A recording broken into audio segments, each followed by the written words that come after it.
Of म्हणून आम्ही उल्लेख करू असे आमचे भास्कर दादा जाधव, ज्यांचं म्हणणं आपण ऐकलं ते ताकदीचे वक्ते नितीन बानगुडे पाटील, मंचावर उपस्थित आमच्या किशोरीताई पेडणेकर, वरुण भैया, खूप नामोल्लेख माझ्याकडनं कदाचित राहू शकतात, सगळे मान्यवर नेते उपस्थित आहेत. या दसरा मेळाव्यात एका चेहऱ्याची मला कमतरता भासते, ती म्हणजे धाराशिवच्या भूमपराड्यांचे आमचे निष्ठावंत शिलेदार ज्ञानेश्वर तात्या पाटील यांचं निधन झालं. त्या ज्ञानेश्वर तात्या पाटील यांना पक्षाच्या वतीने विनम्र आदरांजली वाहते, कारण आमच्यासाठी प्रत्येक शिवसैनिक हा शिवसेनेच्या कुटुंबाचा महत्त्वाचा भाग आहे. दादा हो, आज दसरा आहे. दसऱ्याच्या निमित्ताने राज्यभरामध्ये वेगवेगळे उपक्रम साजरे केले जात आहेत. गावापासून देशापर्यंत प्रत्येक जण हा सण उत्साहात साजरा करत आहे. गावगाड्यातला प्रत्येक माणूस, इथला मराठा, साळी, माळी, कोळी, तेली, तांबोळी, आतार, बागवान, सुतार, लोहार, कुंभार, रामोशी, बेरड, बेस्तर, बेलदार, घिसाडी, कैकाडी, पारधी, कंजारभाट, सिक्कलगार, आराधी, भराडी, गोंधळी, सगळ्या जातीची माणसं हा दसरा मेळावा अत्यंत आनंदाने साजरा करत आहेत. आणि या निमित्ताने राज्यभरात वेगवेगळे मेळावे होत आहेत. त्यात एक सकाळी महत्त्वाचा मेळावा संपन्न झाला, तो राष्ट्रीय स्वयंसेवक संघाचा. आणि राष्ट्रीय स्वयंसेवक संघाच्या सरसंघ संचालकांनी आज आपल्या अभिभाषणामध्ये असं म्हटलं की द्वेष संपला पाहिजे, सांप्रदायिक विभाजन होता कामा नाही, देश बलशाली झाला पाहिजे, हा देश मजबूत झाला पाहिजे, जाती जातीच्या धर्माधर्माच्या भिंती तोडल्या पाहिजेत, दुर्बल घटकांना सोबत घेतलं पाहिजे. सरसंघ संचालक जी आपलं म्हणणं सर आंखों पर. पण सरसंघ संचालक जी तुम्ही हे सांगताय कुणाला? कारण महाराष्ट्रातल्या गावगाड्यात राहणारी 18 पगड, 12 बलुतेदार, 18 आलुतेदार, इथला मराठा, साळी, माळी, कोळी, तेली, तांबोळी, आतार, बागवान, सुतार, लोहार, कुंभार, रामोशी, बेरड, बेस्तर, बेलदार, आराधी, गोंधळी, भराडी, कैकाडी, कंजारभाट, सिक्कलगार, पारधी, जोशी, चित्रकथी, ही सगळी माणसं गुन्ह्या गोविंदानेच नांदतात. पण सरसंघ संचालक महोदय, जर खरंच द्वेषबुद्धी संपवायचा सल्ला द्यायचा असेल तर आमची आपल्याला दोन्ही हात, तिसरं मस्तक जोडून नम्रतेची विनंती असेल, हा सल्ला सगळ्यात आधी राज्याचे उपमुख्यमंत्री देवेंद्र फडणवीसांना आपण द्यावा, ज्यांनी या राज्यामध्ये माणसात माणूस ठेवला नाही, जातीत जात ठेवली नाही, ज्यांनी इथे द्वेषाचं राजकारण पसरवलं आणि ते द्वेषाचं राजकारण पसरवण्यासाठी कोकणमध्ये न चालणारी चिल्लर जी बाजारातनं रद्दबातल झाली आहे, असे 4 आणे 12 आणे तुम्ही इथं बाजारात आणताय आणि तुमची न खपलेली 4 आण्या 12 आण्याची चिल्लर इथे लोकांमध्ये जर जाती द्वेष पसरवत असेल तर सरसंघ संचालक साहेब, जरा देवेंद्रजींचे कान उपटा आणि सांगा त्यांना की आम्हाला हा महाराष्ट्र शांत हवा आहे, इथे सांप्रदायिक विभाजन कृपया करू नका. पण हे सांप्रदायिक विभाजन का केलं जाते? का? आधी ही 4 आणे 12 आण्याची चिल्लर हिंदू मुस्लिम करत होती, पण आम्ही आभार मानतो इथल्या हिंदूंचेही आणि मुस्लिमांचेही, ज्यांनी कमालीचा संयम दाखवला, ज्यांनी कमालीचा समंजसपणा दाखवला आणि यांच्या लव जिहाद किंवा ओट जिहाद अशा कुठल्याही धार्मिक विद्वेषाची पेरणी करणाऱ्या, विष पेरणी करणाऱ्या यांच्या कुठल्याही बोलण्याला त्यांनी कवडीची किंमत दिली नाही. मग त्यांनी दुसरा खेळ चालवलाय. आता हिंदू मुस्लिम कार्ड चालत नाही म्हटल्यावर मराठा ओबीसीचं कार्ड खेळण्याचा प्रयत्न आता पुन्हा त्यांच्याकडून येते. हे मराठा ओबीसीचं कार्ड खेळणारी माणसं गावगाड्याची वीण उसवण्याचा प्रयत्न करत आहेत. माय मावल्या हो, दादा हो, राजे हो, अरे विचार करा, कालपर्यंत आम्ही गावगाड्यात सगळे एकत्र राहत होतो. आमची मराठा समाजातली मराठ्याच्या बाईला जर संक्रांतीचा सुगड पुजायचा असेल तर ती कुंभार आळीत जायची आणि सुगड आणायची. कुंभाराला जर नवरात्रीची माळ आणायची असेल तर ती माळ्याकडे जायची आणि देवीची माळ आणायची. माळ्याला जर काही आऊत लागला, नांगर लागला तर तो सुतार गल्लीत जायचा आणि आऊत आणि नांगर आणायचा. सुताराला दुर्डी लागली, सूप लागलं, टोपलं लागलं, तो काही काड्याच्या बुरडाच्या गल्लीला जायचा. आणि यांना कुणाला जोंधळा लागला तर ते अजून कुळी कुणबटाच्या खळ्यावर जायचे. ही सगळी माणसं एकत्र नांदत होती, पण यांच्यामध्ये जातीपातीच्या भिंती तयार केल्या त्या शिंदे साहेबांनी आणि फडणवीसांनी. हे आम्हाला शहाणपण सांगतात. आणि हे का असं करतात? कारण यांना माहिती आहे की उद्या निवडणुका लागल्या आणि लोकांमध्ये गेले तर लोक यांना प्रश्न विचारणार आहेत. लोक यांना प्रश्न विचारतील की इथल्या बेरोजगारीचं काय केलं, इथल्या नोकर भरतीचं काय केलं. सत्तेत आल्यापासून एमपीएससीच्या 70 प्रकारच्या परीक्षा झाल्या आणि 70 प्रकारच्या परीक्षांमधल्या 65 परीक्षा यांची पेपर फुटी झाली. यावर लोक प्रश्न विचारतील. लोक पेन्शनवर प्रश्न विचारतील, आरोग्य भरतीवर प्रश्न विचारतील, तलाठी भरतीवर प्रश्न विचारतील, होमगार्ड प्रश्न विचारतील. आश्रमशाळेतले शिक्षक ज्यांच्या पगारी झाल्या नाहीत ते आश्रमशाळेतले शिक्षक प्रश्न विचारतील. आरोग्य खात्यातले आमच्या कर्मचारी आया बहिणी प्रश्न विचारतील. या प्रश्नांची उत्तरं या लोकांकडे नाही आहेत. आणि म्हणून ही माणसं राजकारण करतात. बरं, आपण याच्यावर जेव्हा कधी यांना प्रश्न विचारावे त्यावेळेला ते लगेच सांगत असतात की नाही, याच्यावर राजकारण करू नका, त्याच्यावर राजकारण करू नका, हे बोलू नका, ते बोलू नका. कोण राजकारण करते? कोणत्या प्रश्नाची उत्तरं त्यांनी दिली? ते शिंदे साहेबांचे सगळे बोलघेवडे आमदार आकडे सांगतात. 6,000 कोटीचा निधी, 10,000 कोटीचा निधी, 5,000 कोटीचा निधी. अरे गेला कुठं? गावात रस्ते नाही, नीट लाईट नाही, गटर नाही, मीटर नाही, गेले कुठे हजारो कोटी रुपये तुमचे? किती किती थापा हाणाल आणि किती लोकांना भुलवाल, पण यावर ते चकार शब्दाने बोलत नाहीत. या प्रश्नांची उत्तरं ते देत नाहीत. शेतीमालाला भाव का नाही, सोयाबीन कापसाचं काय झालं, यावर ते काहीच बोलायला तयार होत नाहीत. यावर बोलायचं सोडून ते जातीपातीचे भांडणं लावायचा प्रयत्न करतात. आर्थिक प्रश्नावर तर ते बोलतच नाहीत. दादा हो, 1962 पासून ते 2014 पर्यंत, 1962 ते 2000 या राज्यावरचं कर्ज होतं 2,37,000 कोटी आणि गेल्या 10 वर्षात कर्ज झालं 9,54,911 कोटी. 10 वर्षात तिपटीने कर्ज वाढलं. ही वित्तीय तूट इतकी मोठी आहे की कदाचित पुढची 10 वर्ष ती तूट भरून निघणार नाही. तरीही घोषणांची आणि आश्वासनांची खैरातच खैरात चालू आहे. काल परवा जाहिरातीचेच पैसे देत नाहीत म्हणून जाहिरातदार आणि कंत्राटदार बोलत होते, त्यावरही ते बोलायला तयार होत नाहीत. बरं, आपण काही बोलावं तर ते म्हणतात राजकारण करताय तुम्ही. कुणी राजकारण केलं? शिंदे साहेब, राजकारण कुणी केलं ते जरा नीट समजून घ्या. जिवंत माणसांचं सोडा, तुम्ही तर महापुरुषांचं सुद्धा राजकारण केलं. शिंदे साहेब, तुम्हाला एकही आंदोलन हाताळता आलं नाही. आम्हाला आनंद आहे की सन्मान्य पक्षप्रमुख जेव्हा जितका काळ या राज्याचे मुख्यमंत्री म्हणून होते तेवढा काळ या राज्यात एकही सांप्रदायिक आणि धार्मिक दंगल झाली नाही. पण शिंदे साहेब, तुम्ही ठरवून धार्मिक दंगली घडवून आणल्या. धार्मिक दंगली घडवण्यासाठी कारणीभूत असणाऱ्या शांतिगिरी सारख्या महाराजाच्या पाठीशी उभं राहण्याची भूमिका तुम्ही घेतली. तुम्ही खऱ्या अर्थानं महाराष्ट्र नासवण्याचं काम केलं. तुम्ही शहाणपण सांगायचं आम्हाला आणि ते सांगतात महापुरुषांचं राजकारण. शिंदे साहेब, आठवा, तेव्हा तुम्ही इकडेच होतात, नंतर गद्दारी करून गेलात. तुम्ही काय केलं? 10 वर्षापूर्वी 2014ला नरेंद्र मोदी यांनी इंदू मिलची कुदळ मारली होती. गेल्या 10 वर्षात डॉक्टर बाबासाहेब आंबेडकरांच्या स्मारकासाठी त्या इंदू मिलची एक साधी वीट रचली नाही. याच्या उलट दीक्षाभूमीचं खोदकाम तुम्ही केलं. तुमची अघोरी भूक काही संपत नाही. तुम्ही किती राजकारण करावं? इकडे तुम्ही इंदू मिलचं स्मारक उभं केलं नाही, तिकडे अरबी समुद्रामध्ये छत्रपती शिवरायांचं स्मारक उभं करणार होतात. ते छत्रपती शिवरायांचं स्मारकही तुमच्याच्याने उभं करणं झालं नाही. हे तर नाहीच नाही.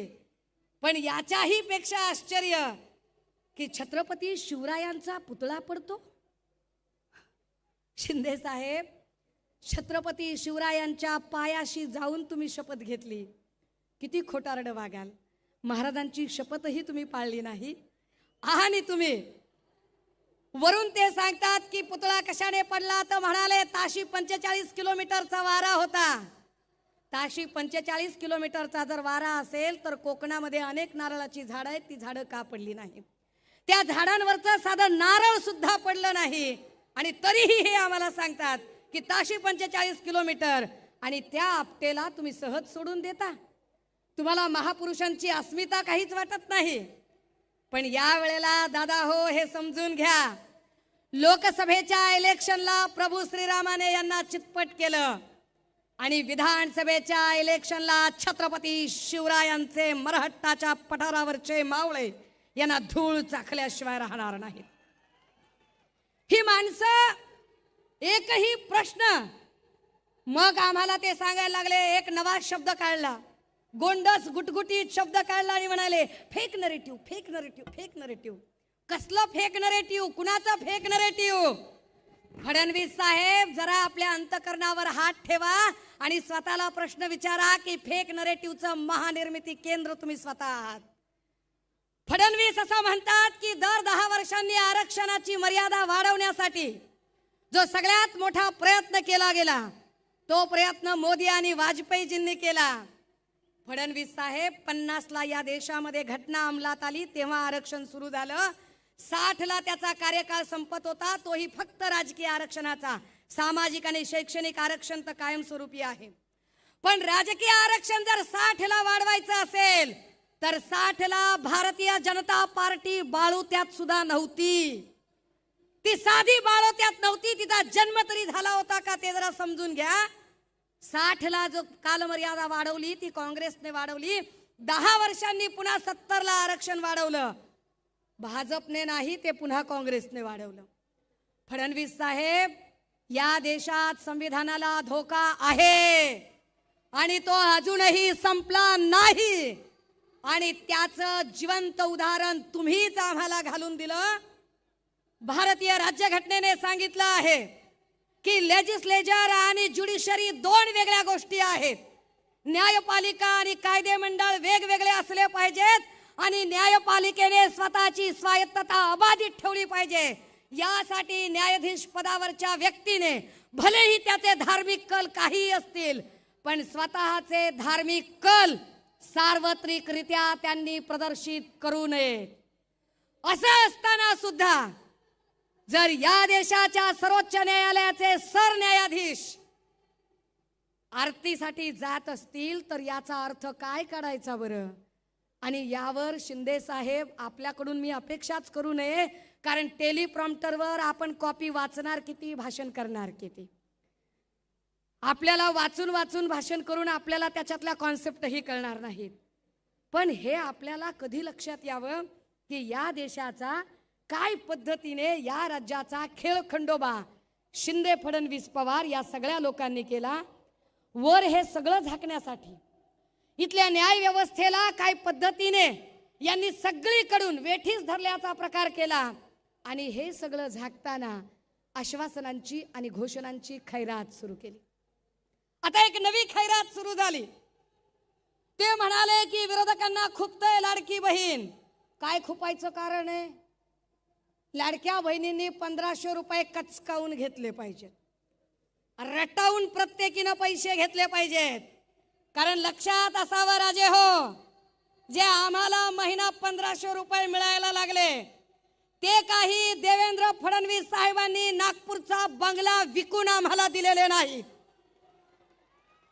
किंवा ते 1500 रुपये शिंदे साहेबांनी तापोळ्याची जमीन विकून आम्हाला दिलेले नाहीत. दोघांनीही काही आपल्या खिशात हात घालून आम्हाला पैसे दिले नाहीत. हे पैसे आमच्या कष्टाचे पैसे आहेत. आमच्याच राज्यातल्या नागरिकांनी जो टॅक्स भरला त्या टॅक्सचे पैसे आहेत. तुम्ही फक्त पोस्टमन आहात, बेकार क्रेडिट घ्यायचा नाद करू नका. क्रेडिट घेतात, त्याचे बॅनर लावतात. अय दादा हो, तुमच्यापैकी लय जण काही तुम्ही विदर्भातून आला असाल, तुम्ही मराठवाड्यातून आला असाल. विदर्भात आणि मराठवाड्यात अशी असंख्य घरं आहेत की ज्या घरातल्या लोकांनी आपल्या बहिणींची लग्न लावण्यासाठी एकरानं वावर विकली असतील, एकरानं वावर गहाण टाकली असतील आणि आपल्या बहिणीचं लग्न लावून दिलं असेल. लावला तुम्ही कधी बॅनर? लावला तिच्या रुखवताच्या बाजूला बॅनर की मी माझ्या बहिणीच्या साठी 2 एकर जमीन विकली आणि 20 लाख रुपये खर्च केला, लाडक्या बहिणीला 10 लाख रुपये खर्च केले? बॅनर लावला आपण कधी? आपण बॅनर नाही लावला राजे हो कधी. आपण बहिणीच्या सासर घरी कधी भेटायला गेलो, बहिणीच्या भाच्याच्या हातामध्ये तिच्या जावला न कळता, तिच्या दिराला न कळता, तिच्या नंदेला न कळता, तिच्या सासू सासऱ्याला न कळता, तिच्या नवऱ्याला न कळता आपण असेच तिच्या हातात कधी 4-5 हजार रुपये घातले. आपण बाहेर येऊन बस स्टँडवर बॅनर लावला का राजे? बहिणीला 5,000 रुपये दिले, लाडक्या बहिणीला 5,000 रुपये हातात घालून आलो. दिला? लावला बॅनर? आपण बॅनर लावला नाही. आपण जाहिरातबाजी केली नाही. का केली नाही?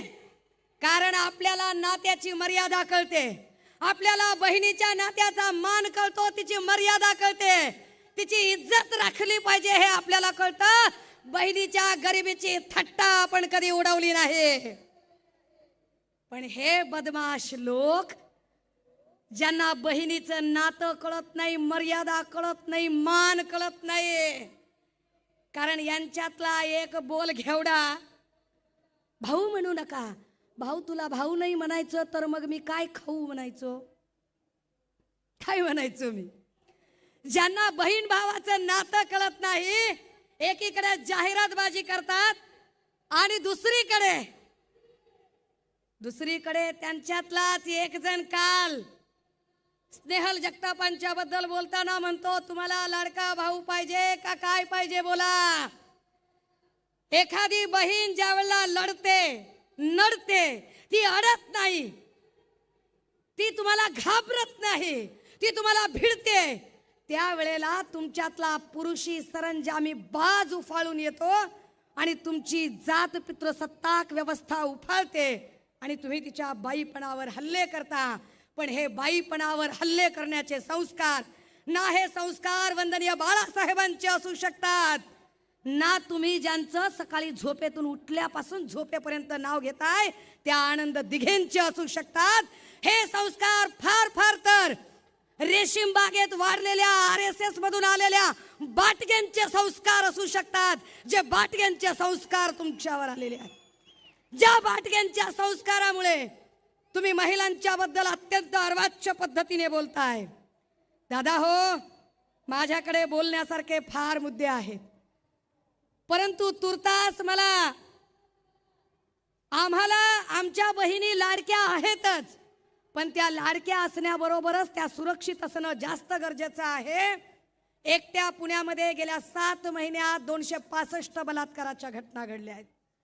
एकट्या पुण्यामध्ये 750 विनयभंगाची प्रकरणं घडली आणि बदलापूर नंतर काल परवा सोनपेठला पुन्हा एकदा 4 वर्षाच्या चिमुरडीवर अत्याचार झाला आणि पोलीस निरीक्षक बोलमवाड हा राष्ट्रवादी गटाच्या आमदार आणि आमदार पक्षातल्या लोकांना वाचवण्यासाठी त्या एवढ्याशा लेकराची तक्रार नोंदवून घेत नाही, अटक करत नाही लवकर तो आरोपीला. आम्ही न्याय कुणाकडून मागायचा? तो न्याय घेण्यासाठी आजही रामदास फुटाणे साहेबांची ती कविता प्रस्तुत ठरते, ती फक्त कविता उद्धृत करते आणि थांबणार आहे. कविता अशी आहे, 70 वर्षाच्या म्हातारीला कोर्टाच्या पायरीवर बसलेली पाहून विचारलं. 70 वर्षाच्या म्हातारीला कोर्टाच्या पायरीवर बसलेली पाहून विचारलं, आजी आजी आज इथं काय आहे? त्यावर तिनं उत्तर दिलं, 17व्या वर्षी माझ्यावर बलात्कार झाला होता, त्याचा आज 17व्या वर्षी निकाल आहे. 17व्या वर्षी माझ्यावर बलात्कार झाला होता, त्याचा आज 17व्या वर्षी निकाल आहे.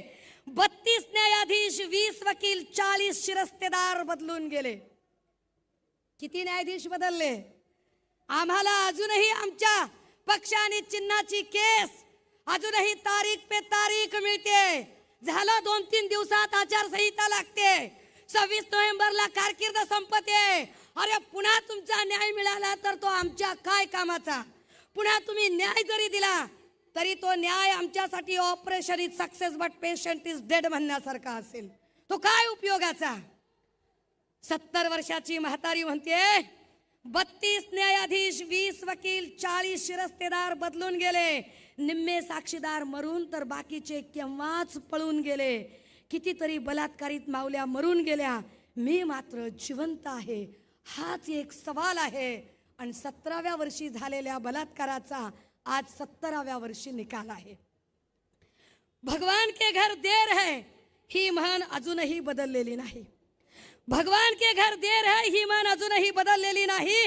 न्यायदेवतेच्या डोळ्यावरची पट्टी थोडी सुद्धा सरकलेली नाही. मोर्चे आंदोलन तेव्हाही झालं, नंतर कुणी फिरकलं नाही. हे की नाही? पूजा चव्हाणच्या वेळेला मोर्चे आंदोलन करणारे नंतर त्यांच्याच पंक्तीला बसले. मोर्चे आंदोलन तेव्हाही झालं, नंतर कोणी फिरकलं नाही. तरी सुद्धा वाटतं आज माझ्या जीवनाची सकाळ आहे आणि 17व्या वर्षी झालेल्या बलात्काराचा 17व्या वर्षी निकाल आहे. थरथरत्या हाताला हात देऊन म्हातारीला उभं केलं. थरथरत्या हाताला हात देऊन म्हातारीला उभं केलं. निकाल ऐकण्यासाठी 4 भिंतीच्या आत नेलं. मात्र निकाल ऐकून तिचे पाय लटपटू लागले. पुराव्याअभावी काही आरोपी निर्दोष सुटून गेले. ज्यांना झाली शिक्षा ते तर कधीच मरून गेले.